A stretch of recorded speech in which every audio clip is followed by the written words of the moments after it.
환영합니다. 여러분의 마음 이곳에서 풀고 가세요. 지난주 서울 강남의 한 대형 병원 복도에서 목격한 장면입니다. 휠체어에 앉은 할머니 한 분이 눈물을 흘리고 계셨습니다. 옆에서 며느리로 보이는 분이 간호사와 실랑이를 벌이고 있었어요. 어머니가 아직 혼자 계시기 어려우신데 어떻게 퇴원을 하라는 거예요? 죄송하지만 더 이상 입원이 필요한 상태가 아니라서요. 요양원을 알아보시는 게. 요양원도 대기자가 300명이 넘는다고 하는데 언제 들어갑니까? 집에서는 도저히 못 모십니다. 간호사는 난처한 표정으로 그래도 퇴원은 하셔야 라며 말을 흐렸습니다. 할머니는 그저 멍하니 앞을 바라보고 계셨어요. 이 장면이 낯설지 않으신가요? 요즘 전국 병원 어디를 가도 볼 수 있는 일상적인 풍경입니다. 병원은 치료 끝났으니 나가세요라고 하고 가족들은 어디로 가라는 거예요? 라며 절망합니다. 그런데 정말 충격적인 건 이런 일이 지금 이 순간에도 전국 곳곳에서 벌어지고 있다는 사실입니다. 하루에도 수십 번씩 말이에요. 더 무서운 건 이제 막 시작이라는 점입니다. 72세 박영희 할머니는 남편과 함께 병원 복도에서 하루를 보낸 뒤 이렇게 말했습니다. 우리도 언젠가는 저렇게 될 텐데 생각만 해도 끔찍해요. 자식들한테 이런 부담을 어떻게 줘요? 부산의 한 요양원 원장이 조심스럽게 털어놓은 이야기입니다. 대기자 명단에 300명이 넘는 분들이 계십니다. 그런데 정말 마음 아픈 건 기다리시다가 돌아가시는 분들이 한 달에 서너 분씩은 꼭 계세요.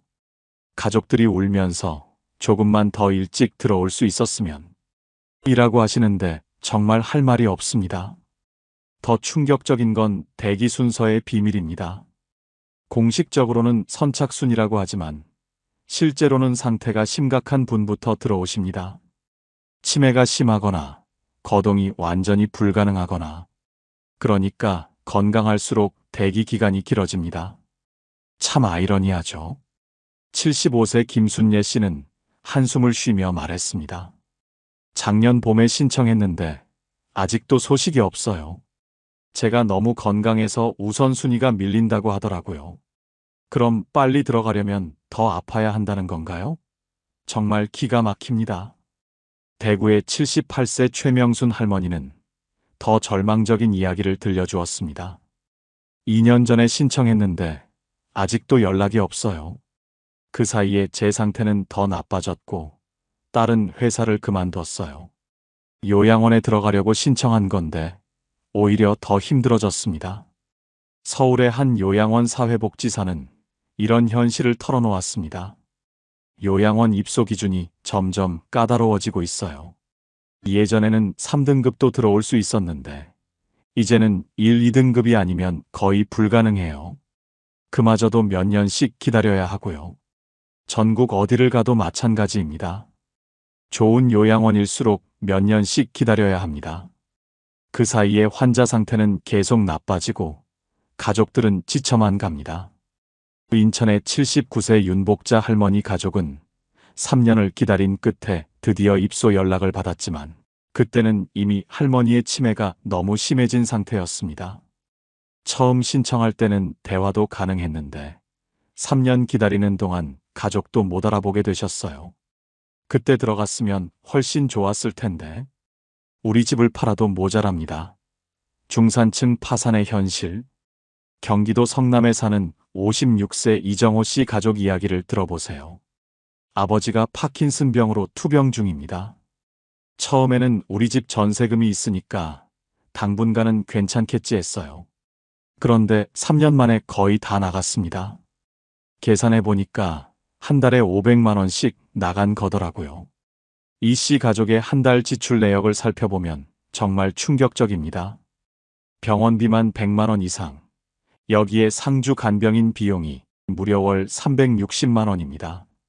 하루 12만 원씩 30일 계산하면 정확히 360만 원이죠.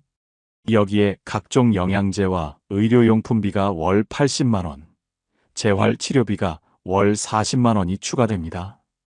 이 모든 지출을 합치면 한 달에 무려 520만 원 이상이 들어가는 셈입니다. 벌써 집을 담보로 대출을 받았습니다. 이 상황이 몇 년 더 계속되면 정말 길거리에 나앉을 것 같아요. 그런데 어떻게 해요? 아버지를 포기할 수는 없잖아요. 전국 어디를 가도 비슷한 이야기들이 넘쳐납니다. 중산층 가정이 하루아침에 파산 위기에 몰리는 일이 비일비재합니다. 그동안 평생 모은 재산이 몇 년 만에 바닥나는 겁니다. 대전의 59세 김미경 씨는 시어머니 간병비 때문에 집을 팔았습니다. 시어머니가 중풍으로 쓰러지신 지 2년이 됐는데 그동안 든 돈이 억대예요. 전세금 7천만 원 다 썼고 적금도 다 깼고 결국 집까지 팔았어요. 이제 전세로 이사 갔는데 언제까지 버틸 수 있을지. 부산의 61세 박철수 씨는 아내의 치매 때문에 회사를 그만두었습니다. 아내가 초기 치매 판정을 받고 나서 혼자 둘 수가 없더라고요. 간병인을 구하려니까 한 달에 400만 원이래요. 제 월급이 300만 원인데 어떻게 감당해요? 결국 회사를 그만두고 제가 돌보고 있어요.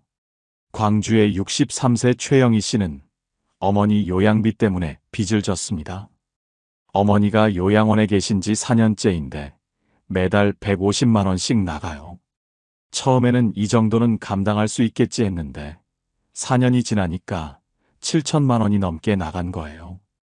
이제 대출받아서 버티고 있어요. 이런 상황이 전국적으로 확산되고 있습니다.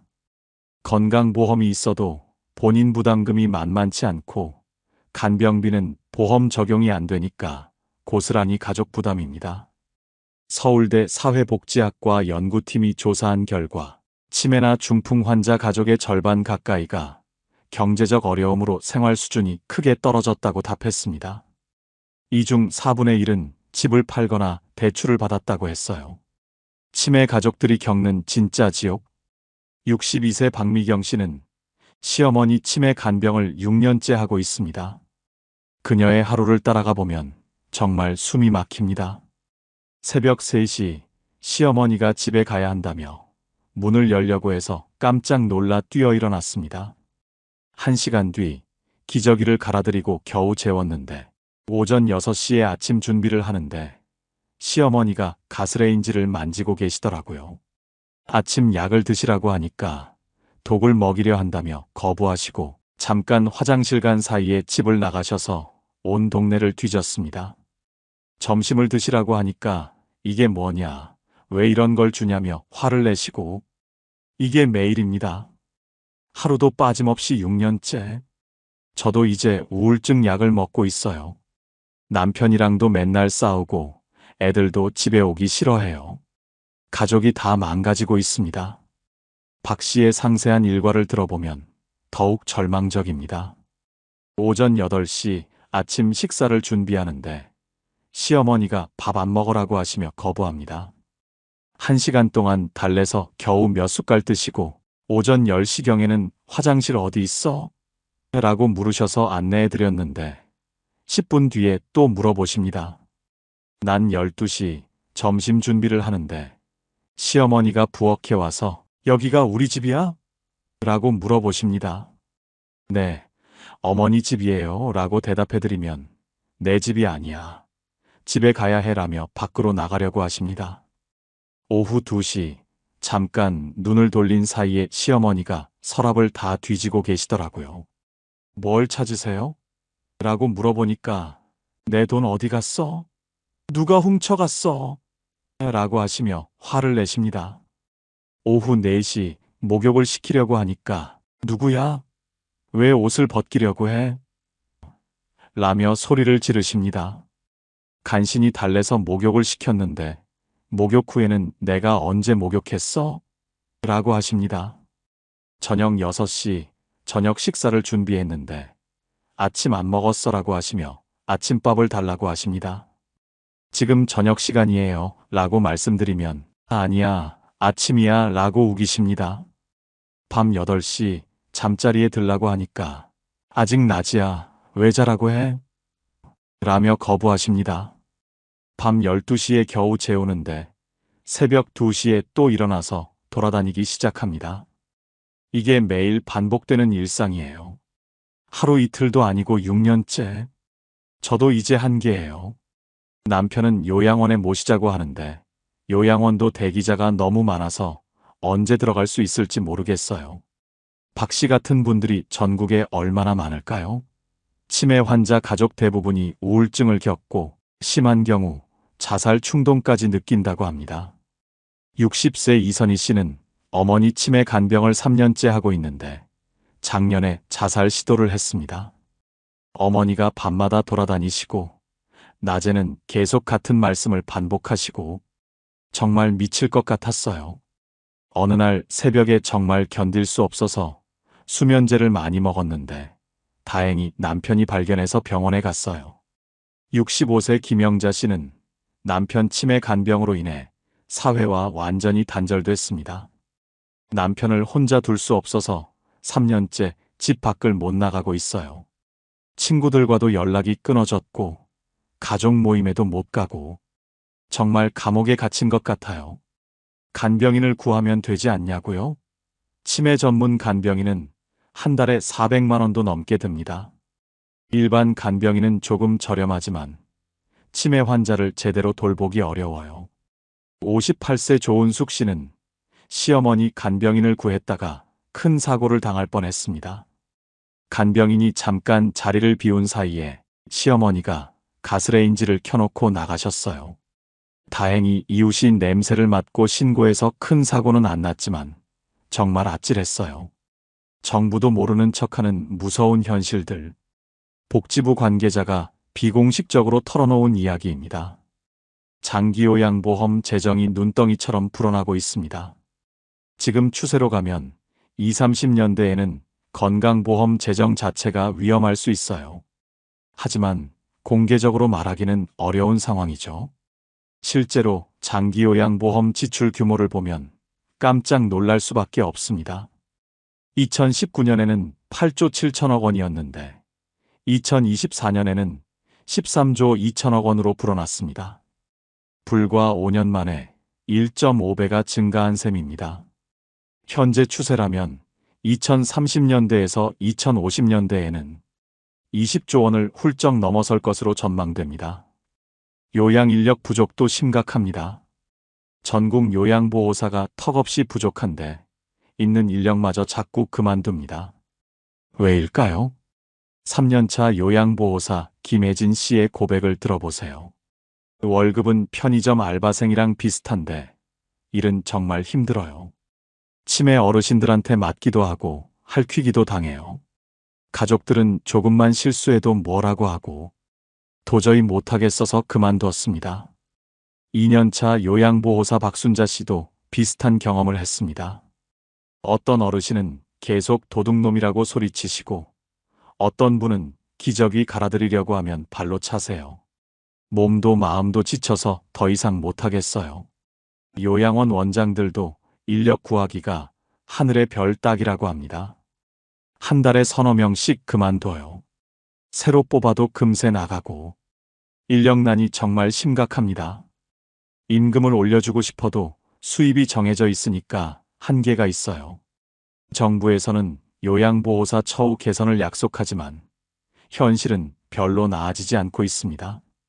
결국 요양 서비스의 질이 떨어질 수밖에 없어요. 노인 자살률도 충격적입니다. 우리나라 노인 자살률이 세계 최고 수준입니다.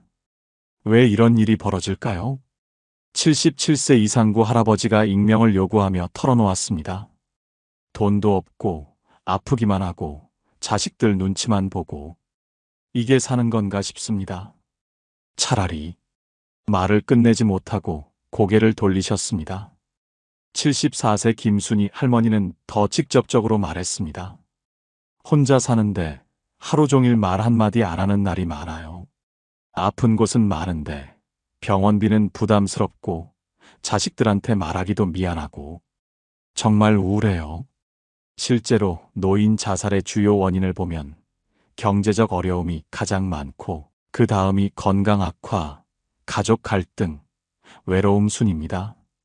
여러분도 절대 예외가 아닙니다. 우리는 아직 괜찮아. 설마 우리한테 그런 일이 하고 계시나요? 안타깝게도 현실은 다릅니다. 80세까지 살 확률은 남성이 60% 이상, 여성은 80% 이상입니다. 문제는 80세를 넘기면 치매 발생 확률이 급격히 높아진다는 점입니다. 간단히 계산해보면 지금 70세 여성 3명 중 1명은 결국 치매를 겪게 될 가능성이 높다는 뜻입니다. 67세 최영희 할머니는 이런 통계를 듣고 깜짝 놀랐습니다. 우리 또래 친구들 중에 벌써 치매 오신 분이 3분이나 돼요. 처음에는 설마 했는데 정말 남의 일이 아니구나 싶어요. 그럼 우리 자식들이 돌봐주겠지 하시나요? 현실을 보세요. 요즘 50대 자녀들 상황이 어떤가요? 집값은 하늘 높은 줄 모르고 오르고 아직도 대학생인 자녀를 둔 분들도 많고 본인 노후 준비도 제대로 못하고 있습니다. 54세 김영수 씨의 고백입니다. 부모님 돌봄 비용까지 감당하기에는 솔직히 한계가 있습니다. 우리도 애들 뒷바라지에 집 대출금에 정말 미안하지만 현실적으로 어려워요. 52세 박민정 씨는 더 절실합니다. 큰아이가 아직 대학생이고 작은아이가 고등학생인데 어머니까지 모시려면 정말 힘들어요. 마음으로는 모시고 싶지만 현실적으로 불가능해요. 더 무서운 건 출산율입니다. 지금 태어나는 아이들은 성인이 되면 혼자서 부모 2명을 돌봐야 합니다. 1명이 2명을 책임져야 하는 시대가 오는 겁니다. 경제학자들은 이를 일대다 부양시대라고 부릅니다. 1명의 자녀가 여러 명의 노인을 부양해야 하는 시대 말이에요. 29세 이준호 씨는 벌써부터 걱정입니다. 저 하나로 부모님 2분을 모셔야 하는데 솔직히 감당할 수 있을지 모르겠어요. 결혼도 해야 하고 애도 키워야 하고 집도 사야 하는데 여기까지 읽으시느라 마음이 무거우셨죠? 하지만 이건 현실입니다. 외면한다고 사라지지 않습니다. 오히려 준비하지 않으면 더 큰 재앙이 됩니다. 그런데 절망만 하고 있을 수는 없잖아요. 실제로 이런 어려움을 슬기롭게 준비하고 계신 분들도 많습니다. 그분들의 지혜를 배워보세요. 69세 최영수 할아버지는 3년 전부터 본격적인 준비를 시작했습니다. TV에서 일본 이야기를 보고 깜짝 놀랐어요. 아, 우리도 곧 저렇게 되겠구나 싶더라고요. 그날 밤부터 아내랑 진지하게 이야기하기 시작했습니다. 최 할아버지 부부가 한 일들을 들어보면 정말 체계적입니다. 집 근처 요양원들을 직접 다 돌아보고 미리 대기 신청을 해뒀습니다. 장기요양보험 등급도 미리 받아봤고 자녀들과도 구체적으로 돌봄 계획을 상의했습니다. 첫 번째로 한 일이 요양원 견학이었어요. 집에서 30분 거리에 있는 요양원 5곳을 다 가봤습니다. 시설도 보고 원장님과도 상담하고 입소 조건이랑 비용도 자세히 알아봤어요. 최 할아버지는 각 요양원의 장단점을 꼼꼼히 기록해두었습니다. A요양원은 시설이 좋은데 비용이 비싸고 B요양원은 비용은 적당한데 의료진이 부족하고 이런 식으로 정리해뒀어요. 나중에 선택할 때 도움이 될 거예요. 두 번째로 한 일은 장기요양보험 등급 신청이었습니다. 아직 건강하지만 미리 등급을 받아봤어요. 다행히 3등급을 받았는데 이걸로 재가 서비스도 받을 수 있고 나중에 요양원도 들어갈 수 있어요. 세 번째는 자녀들과의 대화였습니다. 큰아들, 둘째 딸과 따로따로 만나서 솔직하게 이야기했어요. 너희들 힘들게 하고 싶지 않으니까 미리 준비하겠다. 다만 응급 상황에서는 도움을 달라고 했죠. 네 번째는 재정 계획이었습니다. 요양원비가 한 달에 150만 원 정도 든다고 하니까 10년이면 약 2억 원이 필요해요. 우리 자산으로 감당할 수 있는지 계산해 봤어요. 남들보다 몇 년 일찍 준비했더니 마음이 정말 편해졌어요. 물론 쉽지는 않겠지만 적어도 갑작스럽게 당황하지는 않을 것 같습니다. 71세 정순자 할머니도 비슷한 경험을 했습니다. 남편이 당뇨 합병증으로 거동이 불편해지면서 미리 준비하기 시작했어요. 먼저 집안 환경을 바꿨어요. 화장실에 손잡이 달고, 계단에 미끄럼 방지 테이프 붙이고, 침실에 비상벨도 설치했어요. 정할머니는 또한 주변 의료진과의 관계를 미리 만들어 두었습니다. 단골 의사 선생님께 상황을 설명드리고 응급 상황에 대비한 계획도 세웠어요. 어떤 증상이 나타나면 바로 병원에 가야 하는지, 구급차를 부를 상황은 언제인지 이런 걸 미리 알아뒀어요. 72세 윤혜자 할머니는 정말 독특한 방법으로 노후 자금 문제를 해결했습니다. 은행에서 주택연금 이야기를 듣고 깜짝 놀랐어요. 집에서 계속 살면서 매달 100만 원 넘게 받을 수 있다는 거잖아요. 바로 신청했습니다. 윤 할머니는 주택연금으로 매달 170원을 받고 여기에 국민연금 43만 원과 기초연금 30위까지 합치면 월 수입이 거의 200만 원에 가깝습니다. 혼자 살기에는 충분해요. 나중에 몸이 불편해지면 이 돈으로 간병인도 구할 수 있고요. 자식들한테 부담 주기 싫었는데 이제 마음이 정말 편해졌습니다. 하지만 윤 할머니는 주택연금 신청 전에 충분히 고민했다고 합니다. 자식들과도 상의했어요. 집을 상속받지 못해도 괜찮겠냐고 물어봤는데 큰아들이 어머니가 편하게 사시는 게 더 중요하다고 하더라고요. 물론 주택연금도 신중하게 결정해야 합니다. 집값이 많이 오르면 손해를 볼 수도 있고 상속할 재산이 줄어들거든요. 하지만 당장 생활비가 부족한 분들에게는 정말 좋은 대안이 될 수 있습니다. 76세 김철남 할아버지는 다른 방법을 선택했습니다. 집을 팔아서 작은 아파트로 이사했어요. 차액으로 3억 원이 생겼는데 이걸로 노후 자금을 마련했습니다. 김 할아버지는 3억 원을 세 부분으로 나누어 관리하고 있습니다. 1억 원은 예금에 넣어뒀어요. 응급 상황에 바로 쓸 수 있게요. 1억 원은 안전한 채권에 투자했고 나머지 1억 원은 배당주에 투자했어요. 매달 200만 원 정도 수익이 나와요. 68세 박영란 할머니는 보험을 활용했습니다. 젊을 때 가입한 종신보험이 있는데 이걸 연금보험으로 전환했어요. 매달 90만 원씩 받을 수 있어요. 그리고 치매보험도 새로 가입했어요. 박 할머니의 치매보험은 치매 진단을 받으면 일시금 5천만 원과 월 100만 원을 지급받을 수 있습니다. 치매에 걸리면 가족들 부담이 크잖아요. 이 보험으로 조금이라도 덜어드릴 수 있을 것 같아요. 75세 고창수 할아버지는 75세인데 40대 못지않습니다. 라고 자랑합니다. 고 할아버지는 매일 새벽 5시에 일어나서 1시간 등산을 합니다. 오후에는 손자와 배드민턴을 치고 텃밭도 가꿉니다. 동네 어르신들과 게이트볼도 하시고 저녁에는 독서를 하거나 온라인 강의도 들으십니다. 10년 전까지만 해도 당뇨에 고혈압까지 있었어요. 그런데 꾸준히 운동하고 식단 관리하니까 약도 다 끊었습니다. 의사 선생님이 이 나이에 이 정도 건강 상태는 정말 드물다고 하시더라고요. 고 할아버지의 하루 일과를 자세히 들어보면 놀랍습니다. 새벽 5시에 일어나서 물 한 잔을 마시고 간단한 스트레칭을 합니다. 5시 30분부터 1시간 등산을 하는데 동네 뒷산을 한 바퀴 도는 코스입니다. 처음에는 30분도 힘들었는데 지금은 1시간도 거뜬해요. 산에서 만나는 또래분들과 인사도 나누고 정보도 주고받고 정말 즐거워요. 오전 7시에 집에 돌아와서 아침 식사를 합니다.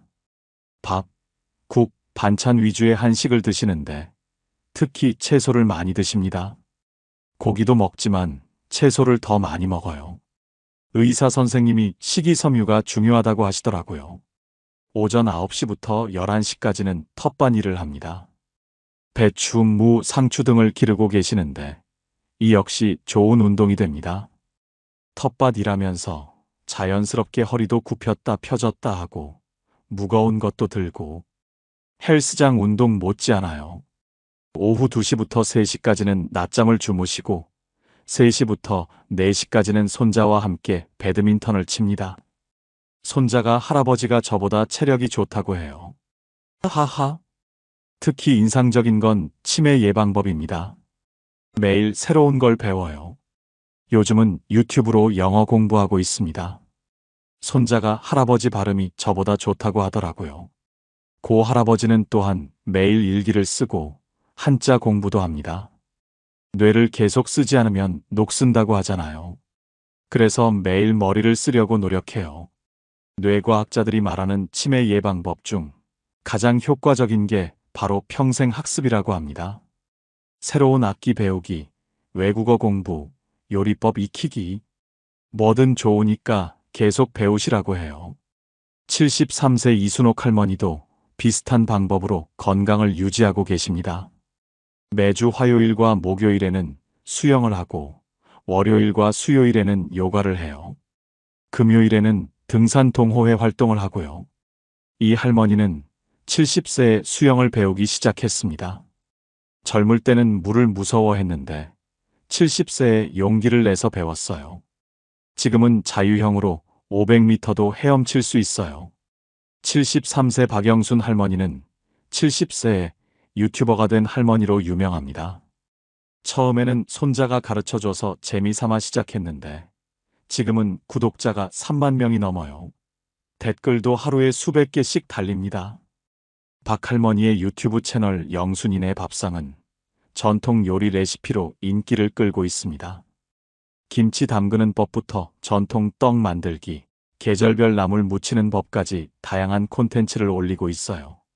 젊은 분들이 할머니 레시피가 최고예요. 우리 엄마도 이렇게 해달라고 할게요.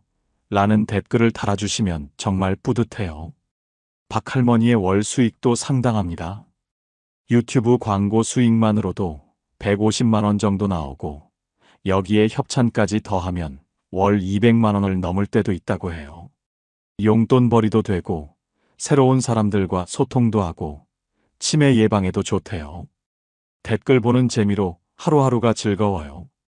왜 진작 이런 걸 몰랐나 싶습니다.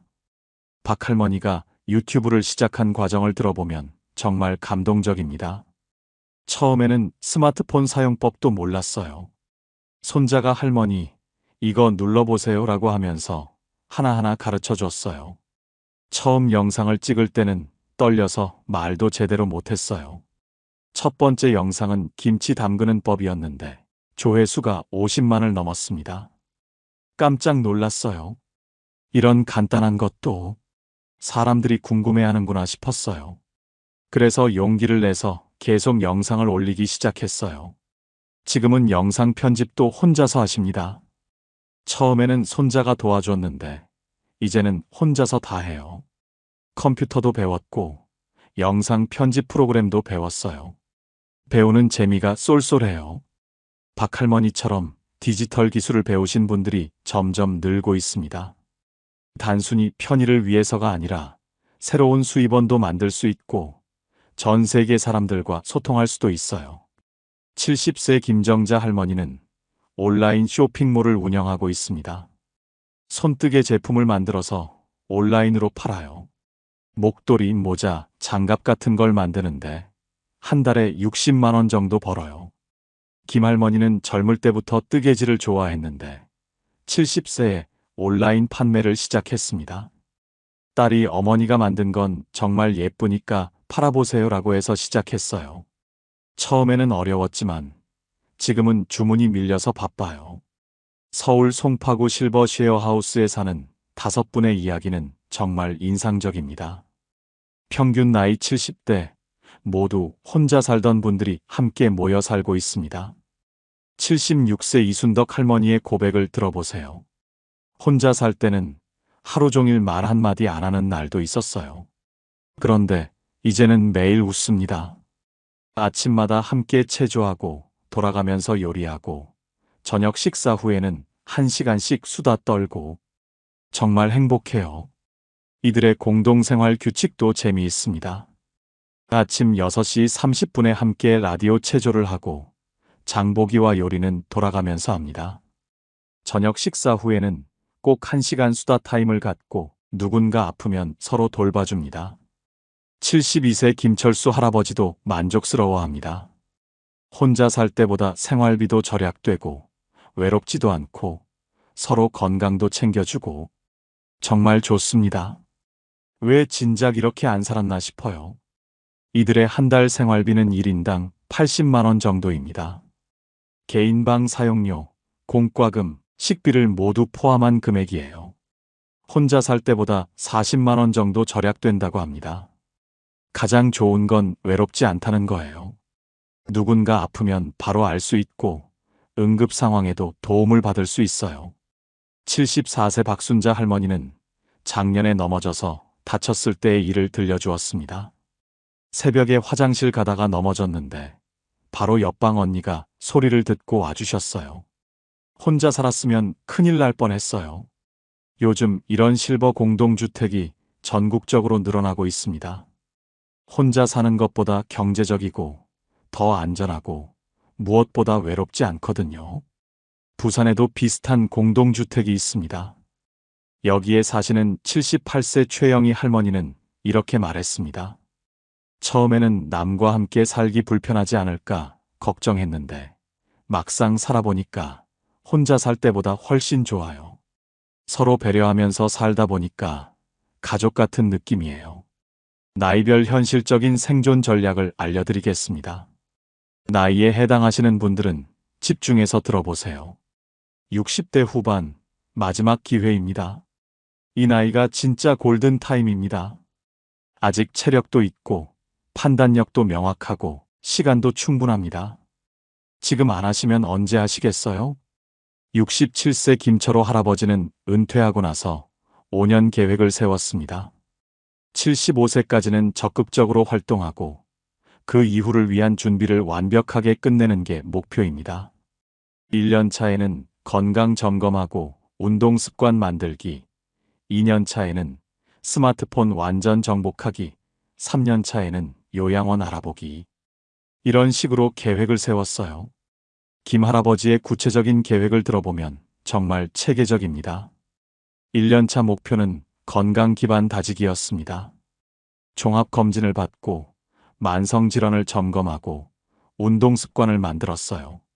매일 아침 1만 보 걷기를 시작했고 주 3회 헬스장에서 근력 운동도 시작했습니다. 처음에는 2,000보도 힘들었는데 지금은 1만 보가 기본이에요. 근력 운동도 처음에는 무게를 못 들었는데 지금은 젊은 사람들 못지않아요. 2년차 목표는 디지털 적응이었습니다. 스마트폰 사용법을 완전히 마스터하고 온라인 뱅킹도 배우고 유튜브도 시청할 수 있게 됐어요. 딸이 가르쳐 줬는데 생각보다 어렵지 않더라고요. 지금은 손자들과 영상통화도 하고 온라인으로 물건도 주문해요. 3년차 목표는 미래 준비였습니다. 요양원을 알아보고 장기요양보험 등급을 받고 자녀들과 돌봄 계획을 상의했어요. 가장 어려웠던 게 자식들과 대화였어요. 나중에 몸이 불편해지면 어떻게 할 거냐. 이런 이야기는 꺼내기 어려웠거든요. 4년 차인 올해는 자산 정리와 법적 준비를 하고 있습니다. 유언장도 작성하고 상속 계획도 세우고 연명 치료에 대한 의견도 정리했어요. 5년 차인 내년에는 모든 준비를 점검하고 보완할 예정입니다. 계획대로 진행하니까 불안감이 많이 줄어들었어요. 뭔가 준비되어 있다는 안도감이 생긴 거죠. 건강관리도 이때 제대로 시작하셔야 합니다. 매일 1만 보 걷기는 기본이고 근력 운동도 꼭 하셔야 합니다. 특히 다리 근력이 중요합니다. 다리 힘이 떨어지면 모든 게 끝나거든요. 68세 조명희 할머니는 헬스장에 등록했는데 생각보다 70대 어르신들이 많아서 놀랐다고 합니다. 다들 열심히 하시는 모습 보고 저도 자극받았어요. 나이 들어서도 얼마든지 건강해질 수 있구나 싶더라고요. 조 할머니는 헬스장에서 만난 70대 어르신들과 운동 모임을 만들었습니다. 일주일에 3일은 헬스장에서 만나고 주말에는 같이 등산도 가요. 서로 동기부여도 되고 새로운 친구들도 생겼어요. 균형 감각 훈련도 꼭 하세요. 넘어지면 정말 큰일이거든요. 양치할 때 한 발로 서기, 눈 감고 제자리 걸음 같은 간단한 운동만으로도 효과가 큽니다. 돈 관리도 이때 정리하세요. 복잡한 투자 상품들은 모두 정리하고 안전하고 이해하기 쉬운 것 위주로 바꾸세요. 66세 최병철 할아버지는 주식이며 펀드며 복잡하게 투자하던 걸 다 정리했습니다. 이제는 예금과 국채 위주로만 해요. 수익률은 낮아도 마음이 편해요. 이 나이에 돈 잃으면 다시 벌기 어렵잖아요. 최 할아버지는 전체 자산을 세 부분으로 나누어 관리하고 있습니다. 30%는 예금에 넣어뒀어요. 응급 상황에 바로 쓸 수 있게요. 40%는 안전한 채권과 적금에 넣었고 나머지 30%는 배당주에 투자했어요. 70대 초반 이제 좀 천천히 가셔도 됩니다. 체력의 변화를 인정하고 현실적으로 접근하는 시기입니다. 무리하지 마시고 지속 가능한 방식으로 바꿔가세요. 73세 류정현 할머니는 70 넘어서 매일 하던 등산을 주 3회로 줄였습니다. 대신 동네 걷기를 매일 해요. 무리하지 않으니까 오히려 더 오래 할 수 있을 것 같아요. 몸이 피곤하면 쉬고 컨디션 좋으면 조금 더 하고 몸의 신호를 듣는 법을 배웠습니다. 류 할머니는 운동 강도를 조절하면서도 꾸준함을 유지하고 있습니다. 예전에는 산 정상까지 무조건 올라가려고 했는데 이제는 중간에서 돌아올 때도 있어요. 오늘은 여기까지라고 생각하고 무리하지 않아요. 만성질환이 있으시다면 약물 관리를 철저히 하세요. 의사와의 소통도 늘리시고요. 74세 김순자 할머니는 고혈압 약을 10년째 드시고 있는데 알람을 맞춰놓고 똑같은 시간에 드십니다. 젊을 때는 괜찮다 했는데 이제는 작은 변화도 바로 병원에 가요. 그게 더 경제적입니다. 김 할머니는 혈압 수첩을 만들어서 매일 기록하고 있습니다. 아침, 저녁으로 혈압을 재서 기록해요. 한 달에 한 번씩 의사 선생님께 보여드리면서 상담받아요. 약 조절도 더 정확하게 할 수 있어요. 치아 건강도 이때 정리하세요. 임플란트나 틀니가 필요하다면 지금 하시는 게 좋습니다. 80 넘어서 하면 훨씬 부담스러워집니다. 72세 이영숙 할머니는 작년에 임플란트 치료를 받았습니다. 딸이 지금 안 하면 나중에 더 힘들어진다고 해서 용기를 냈어요. 치료받는 동안은 힘들었지만 지금은 정말 만족해요. 뭐든지 맛있게 드실 수 있어요. 생활 패턴도 안정화하세요. 규칙적인 생활이 이 시기에는 정말 중요합니다. 71세 박종수 할아버지는 매일 오전 7시에 일어나서 밤 10시에 주무십니다. 30년 직장 생활보다 더 규칙적으로 살고 있어요. 몸이 리듬을 기억하니까 컨디션이 훨씬 좋아졌습니다. 박 할아버지의 하루 일과는 정말 규칙적입니다. 아침 7시에 일어나서 간단한 스트레칭과 산책을 하고 아침 식사 후에는 신문을 읽습니다. 오전에는 텃밭일이나 독서를 하고 오후에는 낮잠을 주무시거나 친구들을 만납니다. 집안 환경도 안전하게 바꾸세요. 계단의 손잡이, 화장실의 미끄럼 방지 매트, 침실의 비상벨. 작은 투자로 큰 안전을 얻을 수 있습니다. 70대 후반, 현실을 받아들이셔도 됩니다. 이제 도움이 필요한 일들이 하나둘 생기기 시작합니다. 부끄러워하지 마시고 필요한 도움을 받으세요. 78세 한복순 할머니는 처음에 가사 도우미 부르는 게 창피했다고 합니다. 내가 이 나이에 이런 도움까지 하는 생각이 들었죠. 그런데 지금은 없으면 안 되는 소중한 분입니다. 한 할머니는 주 2회 가사 도우미가 와서 청소와 빨래를 해주고 주 1회 반찬 배달 서비스를 이용합니다. 병원 갈 때는 동행 서비스도 받고 장보기는 배달로 해결합니다. 월 70만 원 정도 들지만 그만한 값어치를 충분히 해요. 힘든 일은 맡기고 저는 제가 할 수 있는 일에 집중하니까 오히려 삶의 질이 좋아졌습니다. 한 할머니가 이용하는 서비스들을 자세히 들어보면 이렇습니다. 가사 도우미는 주 2회 와서 청소, 빨래, 정리정돈을 해줍니다. 한 번에 3시간씩 와서 꼼꼼히 해주는데 한 달에 30만 원입니다. 반찬 배달 서비스는 일주일에 한 번 와서 일주일치 반찬을 만들어줍니다. 국, 찌개, 볶음, 나물 등 5가지 정도 만들어주는데 한 달에 20만 원입니다. 혼자 요리하면 양 조절도 어렵고 귀찮기도 하고 전문가가 영양까지 생각해서 만들어주니까 정말 편해요. 병원 동행 서비스는 한 번에 3만 원인데 월 2회 정도 이용합니다. 진료받을 때 옆에서 도와주고 처방전도 대신 받아주고 약국에서 약도 받아줍니다. 병원에서 의사 선생님 말씀을 다 기억하기 어려운데 동행해 주시는 분이 메모도 해주시고 나중에 설명도 해주세요. 요양원 준비도 이제 진짜로 고려해야 할 시기입니다. 대기자 명단에 올라가 있지 않으시다면 지금이라도 신청하세요. 77세 이영철 할아버지는 작년에 미리 신청해뒀는데 며칠 전에 연락이 왔다고 합니다. 아직은 집에서 생활할 수 있지만 언제든 입소할 수 있다는 안정감이 있습니다.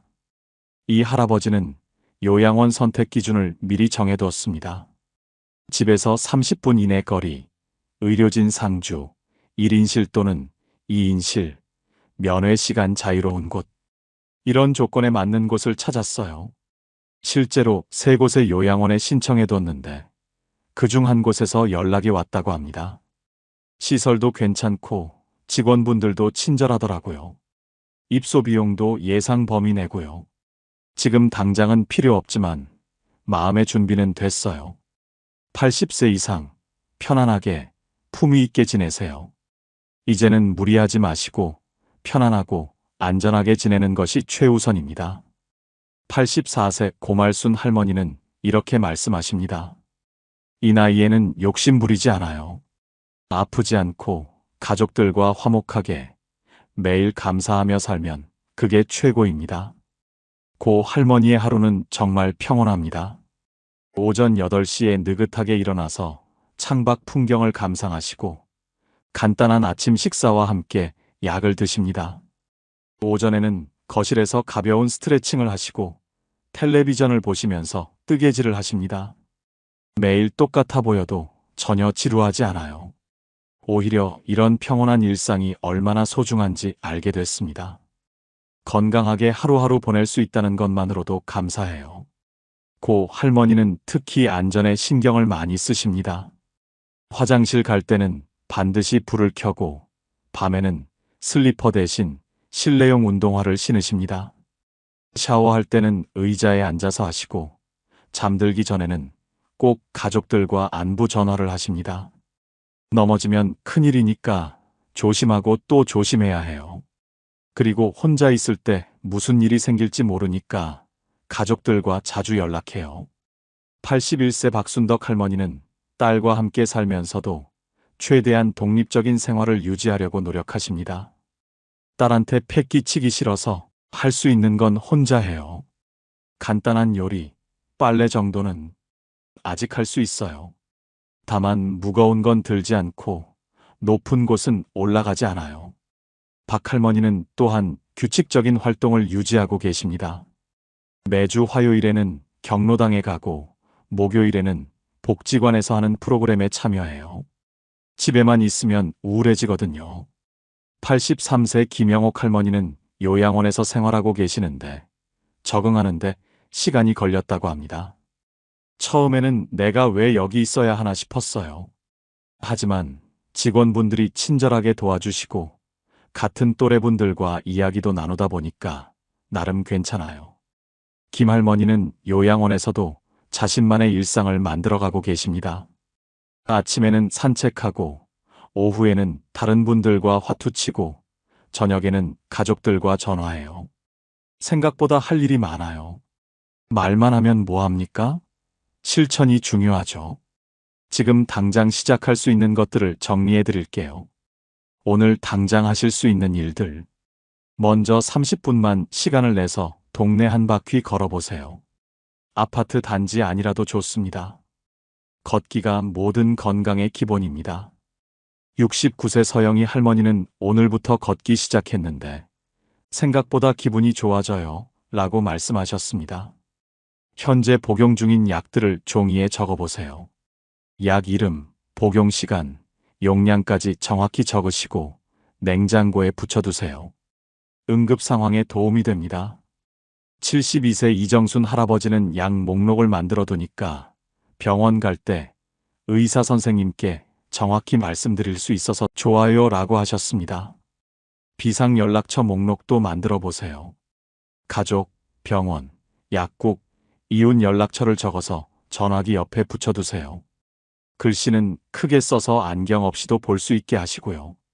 스마트폰이 있으시다면 전화 걸기 연습을 해보세요. 자녀 번호 정도는 외우지 마시고 전화번호부에 저장해서 쉽게 걸 수 있게 하세요. 이웃에게 인사도 해보세요. 안녕하세요. 옆집에 사는 김아무개입니다. 라고 간단히 인사만 해도 관계가 시작됩니다. 이번 주 안에 하실 일들. 가까운 병원 위치와 연락처를 알아보세요. 집에서 걸어갈 수 있는 거리에 있는 병원. 차로 10분 이내에 있는 큰 병원 정보를 정리해 두세요. 74세 최명자 할머니는 미리 알아둬서 다행이었어요. 급하게 병원 갈 일이 생겼는데 당황하지 않고 갈 수 있었어요. 라고 말씀하셨습니다. 은행 가셔서 통장 잔고를 정확히 확인해 보세요. 여러 은행에 흩어져 있는 돈이 있다면 정리하시는 것도 좋습니다. 한 달 생활비를 계산해 보세요. 식비, 의료비, 관리비, 용돈까지 모든 지출을 적어서 정확히 얼마나 드는지 파악하세요. 70세 박종철 할아버지는 계산해 보니까 생각보다 많이 쓰고 있더라고요. 이제 계획적으로 쓸 수 있을 것 같아요. 라고 하셨습니다. 집안 위험 요소를 점검해 보세요. 미끄러운 곳은 없는지, 걸릴 만한 물건은 없는지, 계단에 손잡이는 있는지 확인하세요. 동네에 있는 노인복지관이나 경로당 위치를 알아보세요. 어떤 프로그램이 있는지도 물어보시고요. 이번 달 안에 하실 일들. 종합건강검진 예약을 하세요. 국가건강검진 대상자라면 꼭 받으시고 아니더라도 2년에 한 번은 받으시는 게 좋습니다. 치매 검진도 받아보세요. 가까운 치매안심센터에 전화해서 무료 검사 일정을 문의해 보세요. 조기 발견이 정말 중요합니다. 68세 김순예 할머니는 치매 검사 받고 나니까 마음이 편해졌어요. 정상이라고 하시니까 안심이 돼요 라고 말씀하셨습니다. 자녀들과 건강 상태를 공유해 보세요. 현재 앓고 있는 질병, 복용하는 약, 병원 다니는 일정 등을 알려주세요. 온라인 뱅킹 신청을 해보세요. 은행에 가서 직원에게 도움을 받으시면 어렵지 않습니다. 스마트폰 사용법도 함께 배우세요. 스마트폰 기본 사용법 교육을 신청해 보세요.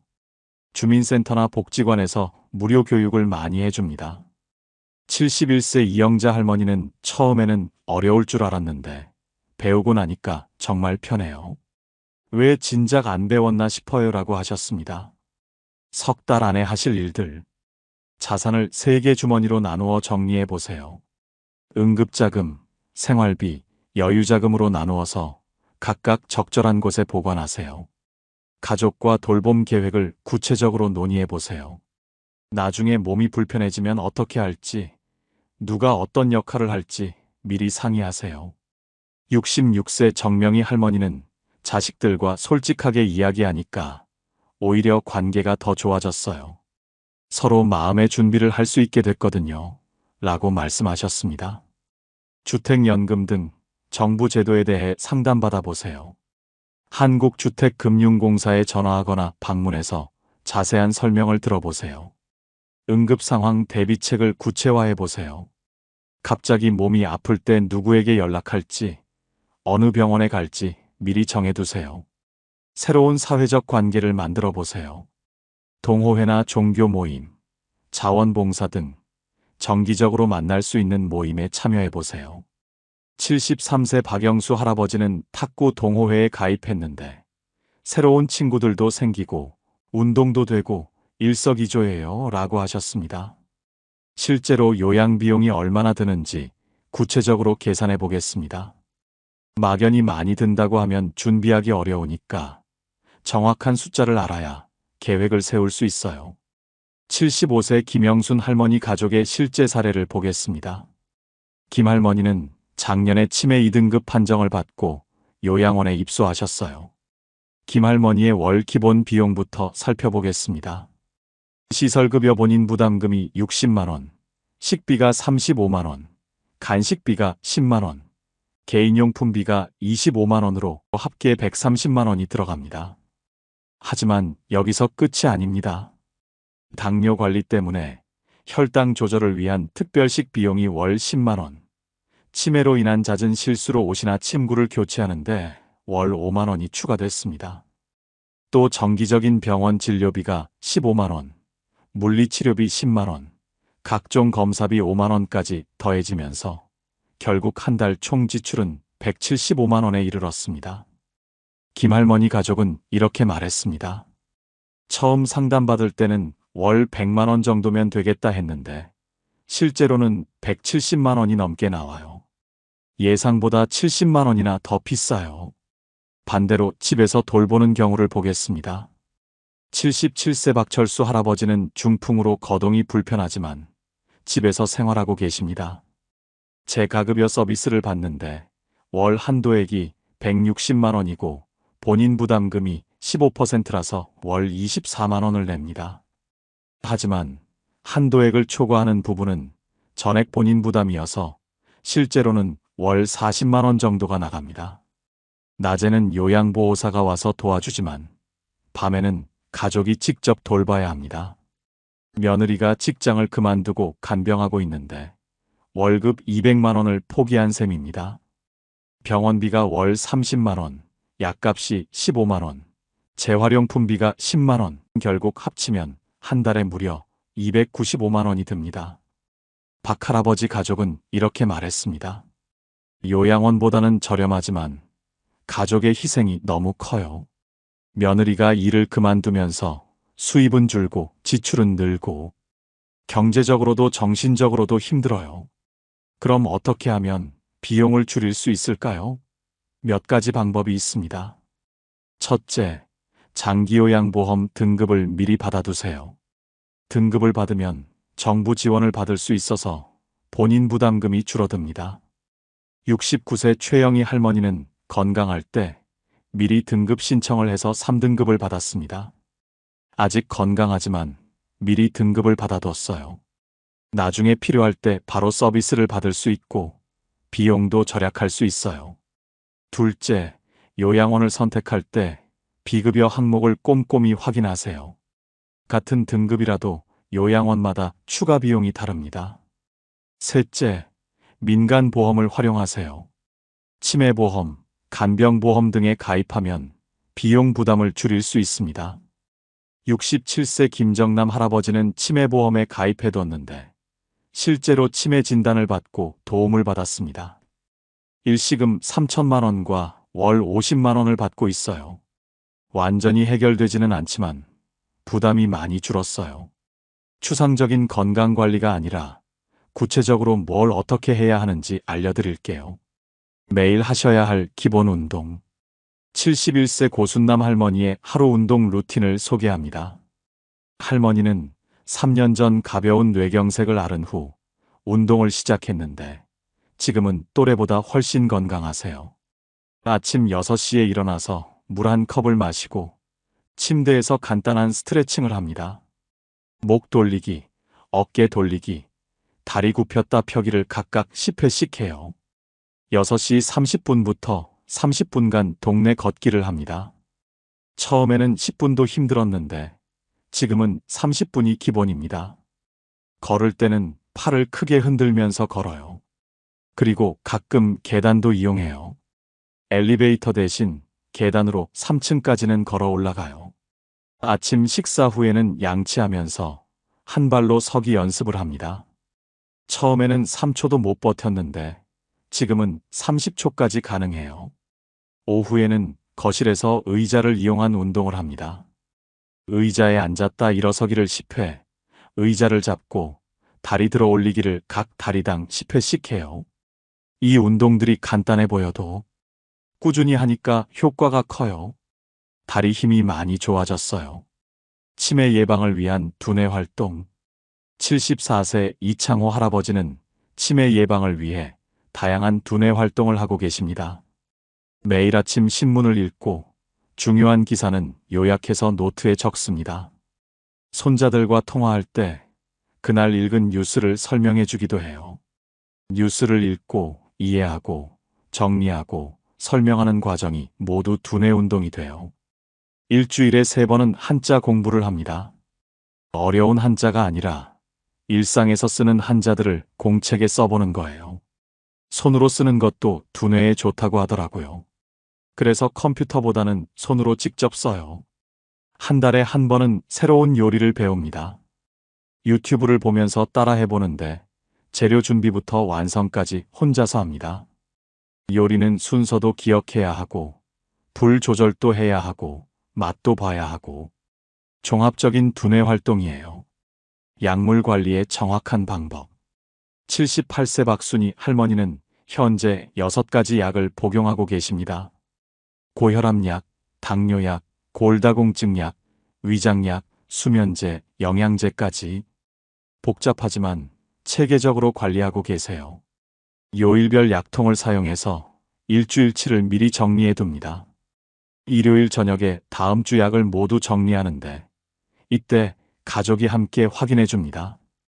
혼자 하면 실수할 수 있으니까 딸이 와서 함께 확인해 줘요. 약이 부족한 것은 없는지, 새로 추가된 약은 없는지 체크해요. 복용 시간을 스마트폰 알람으로 맞춰뒀습니다. 아침 8시, 점심 12시, 저녁 6시, 잠자기 전 10시. 알람이 울리면 바로 드세요. 약 복용 후에는 달력에 체크 표시를 합니다. 실제로 먹었는지, 빼먹은 건 없는지 확인할 수 있어요. 의사 선생님께 갈 때 이 달력을 가져가서 보여드려요. 복용 상황을 정확히 알 수 있으니까 진료에도 도움이 돼요.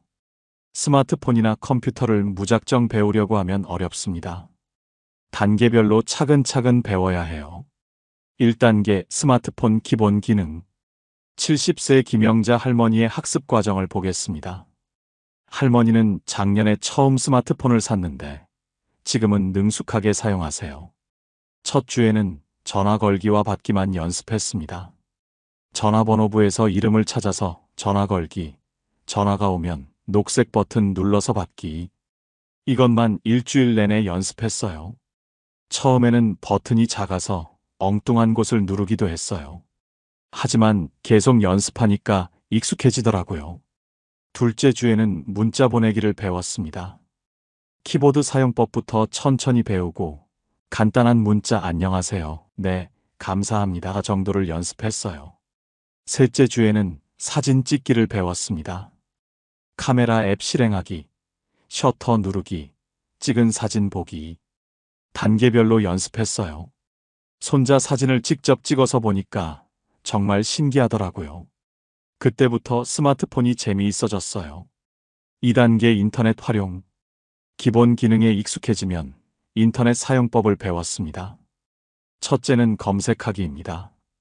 날씨, 오늘 뉴스, 김치 만드는 법 같은 간단한 검색어로 연습했어요.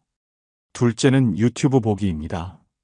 좋아하는 트로트 가수 이름을 검색해서 영상을 보는 것부터 시작했어요. 이명웅 노래를 검색해서 들었는데 집에서 콘서트를 보는 것 같더라고요. 셋째는 지도 사용법입니다. 목적지를 검색하고 길 찾기를 하는 방법을 배웠어요. 3단계 실용적 활용. 기본기가 갖춰지면 실생활에 도움이 되는 기능들을 배웠습니다. 온라인 뱅킹은 은행에 가서 직원의 도움을 받아 설정했습니다. 계좌 조회, 이체하기 정도만 할 수 있어도 정말 편해요. 배달앱도 간단한 것부터 시작했습니다. 자주 시키는 중국집 메뉴 몇 개만 기억해두고 주문하는 방법을 익혔어요. 처음에는 어려워 보였는데 막상 배우고 나니까 정말 편해요. 굳이 전화할 필요도 없고 메뉴도 천천히 볼 수 있어서 좋아요. 화상통화도 배웠습니다. 멀리 사는 자녀들과 얼굴을 보면서 통화할 수 있어서 정말 좋다고 하세요. 손자가 크는 모습을 실시간으로 볼 수 있어요. 예전에는 명절에나 볼 수 있었는데, 이제는 매주 얼굴을 봐요. 가족과 노후 문제를 이야기하는 것은 정말 어렵습니다. 어떻게 꺼내야 할지, 뭘 어떻게 말해야 할지 막막하죠. 실제 사례를 통해 대화 방법을 알려드릴게요. 68세 정순자 할머니는 자녀들과 이런 대화를 시작했습니다. 할머니가 먼저 큰아들에게 말을 꺼냈어요. 철수야, 엄마가 나이가 들어서 그런데 한번 얘기해 볼 게 있어. 아들은 처음에 당황했습니다. 왜요? 어머니, 무슨 일 있으세요? 아니야, 큰일 있는 건 아니고. 그냥 미리 준비하고 싶어서. 엄마가 나중에 몸이 불편해지면 어떻게 할지 생각해 봤어? 이렇게 자연스럽게 화제를 꺼낸 후 구체적인 이야기를 나눴습니다. 엄마는 가능하면 집에서 생활하고 싶어. 하지만 너희들한테 너무 부담 주고 싶지는 않아. 그래서 미리 요양원도 알아보고 있고 비용도 준비하고 있어. 아들이 어머니, 그런 생각하지 마세요. 저희가 모실 거예요 라고 했지만 할머니는 현실적으로 대화를 이어갔습니다. 고마운 마음은 알겠는데 현실적으로 생각해봐. 너도 직장 다니고 애들 키우고 바쁜데 엄마까지 어떻게 돌봐? 그래서 미리 계획을 세우는 거야. 둘째 딸과는 더 구체적인 이야기를 했습니다. 영희야, 엄마가 나중에 병원 자주 가게 되면 누가 모시고 갈 수 있을까?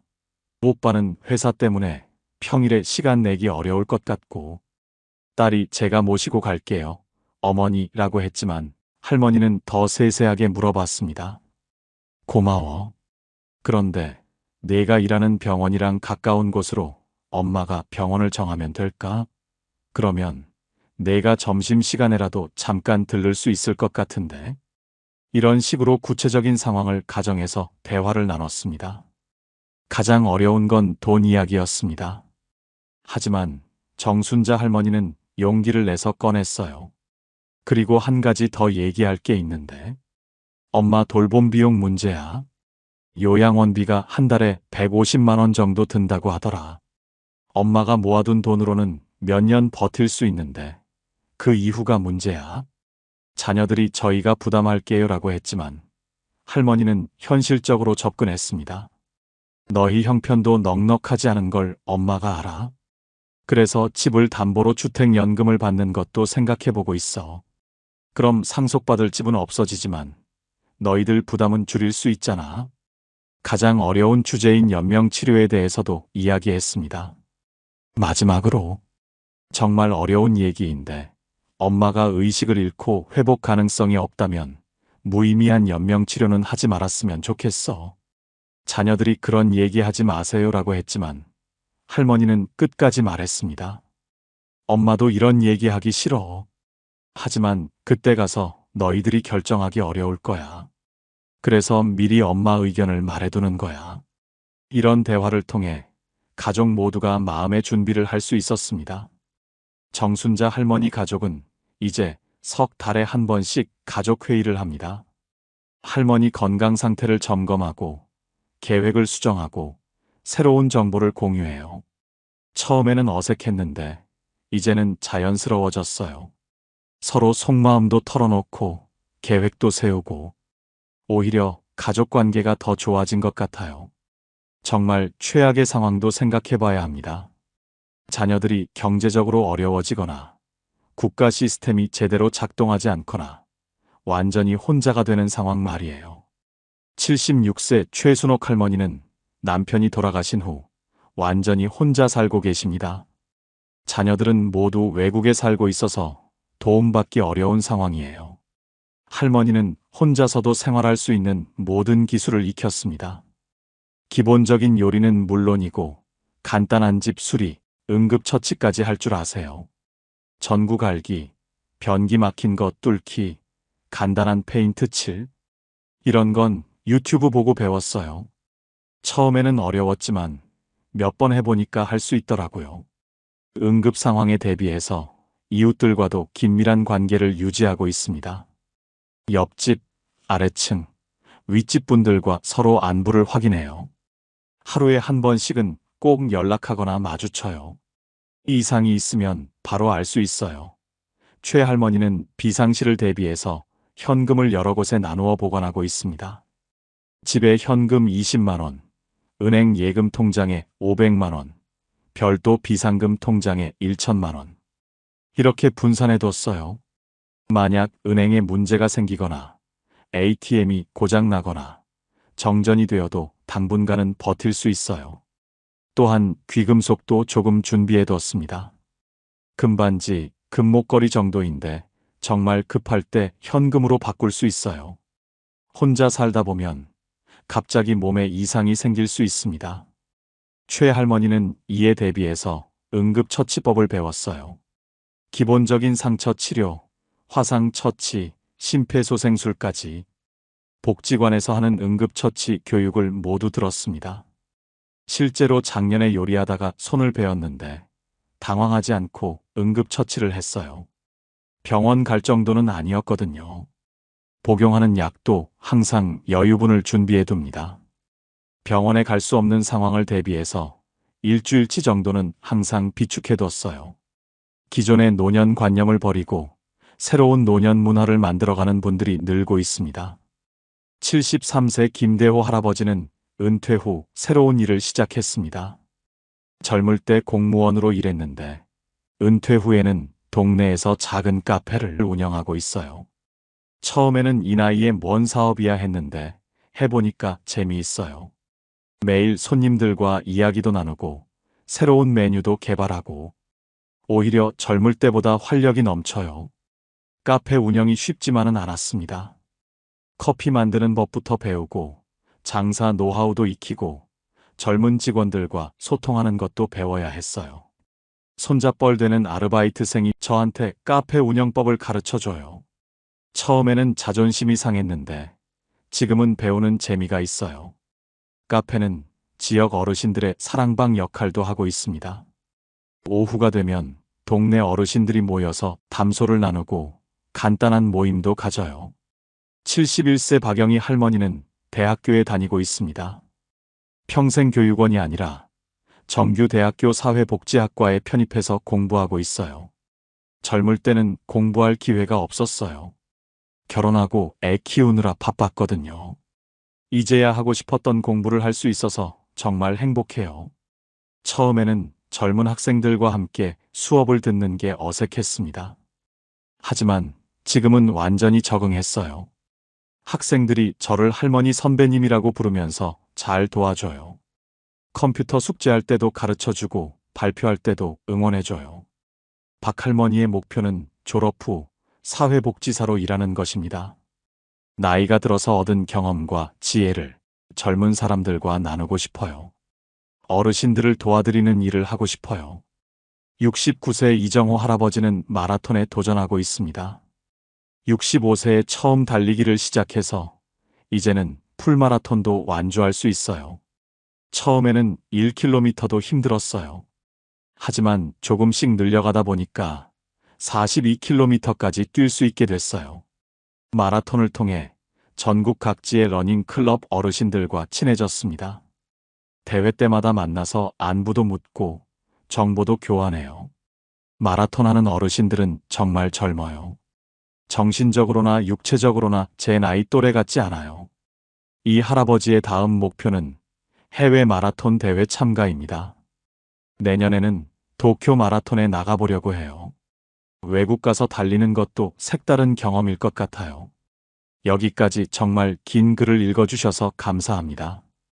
내용이 현실적이고 때로는 무거웠을 수도 있지만 이 모든 정보가 여러분의 준비에 도움이 되기를 바랍니다. 중요한 건 절망하지 않는 것입니다. 문제를 미리 알고 준비하면 충분히 극복할 수 있어요. 실제로 이 글에서 소개한 많은 분들처럼 슬기롭게 준비해서 행복한 노후를 보내시는 분들이 많습니다. 나이는 단순한 숫자일 뿐입니다. 40에도 늙을 수 있고 80에도 젊을 수 있어요. 중요한 건 어떤 마음가짐으로 어떤 준비를 하고 살아가느냐입니다. 여러분의 인생 경험과 지혜는 그 무엇과도 바꿀 수 없는 소중한 자산입니다. 이제 그 자산을 바탕으로 새로운 도전을 해보세요. 새로운 것을 배우고, 새로운 사람들을 만나고, 새로운 경험을 쌓아가세요. 건강한 몸, 든든한 경제력, 따뜻한 인간관계, 끊임없는 학습. 이 모든 것을 지금부터 차근차근 준비해 나가시면 됩니다. 완벽하지 않아도 괜찮아요. 시작하는 것이 가장 중요합니다. 10년 후, 20년 후의 여러분 모습을 상상해 보세요. 건강하고 당당하게, 주변 사람들에게 사랑받으며 의미 있는 일을 하고 계시는 모습 말이에요. 그런 미래는 꿈이 아니라 충분히 현실이 될 수 있습니다. 마지막으로 한 가지만 더 말씀드리고 싶습니다. 여러분은 혼자가 아닙니다. 같은 고민을 하고 같은 준비를 하고 있는 분들이 전국에 수없이 많습니다. 서로 정보도 나누고 격려도 해주세요. 함께하면 더 쉽게, 더 즐겁게 준비할 수 있어요. 지금 당장 시작하세요. 오늘 30분 걷기부터, 내일 자녀와의 대화부터, 이번 주 건강검진 예약부터 작은 실천이 큰 변화를 만듭니다. 여러분의 건강하고 행복한 노후를 진심으로 응원합니다. 그리고 이 글이 그 여정에 작은 도움이라도 되기를 간절히 바랍니다. 여러분의 인생 이모작이 첫 번째보다 더 아름답고 의미 있기를 기원합니다. 오늘 영상을 보며 여러분은 어떤 생각이 드셨나요? 여러분의 경험과 생각을 댓글로 나눠주세요. 여러분의 이야기가 누군가에게 큰 위로와 깨달음이 될 것입니다. 오늘도 끝까지 시청해주신 여러분께 깊은 감사를 드립니다. 오늘 영상이 도움이 되셨다면 소중한 분들께 공유해 주시고 구독과 좋아요로 저를 응원해 주세요. 여러분과의 소중한 연결이 저에게 큰 힘이 됩니다. 오늘도 행복한 하루 되세요. 이상으로 마음 풀고 가세요 였습니다.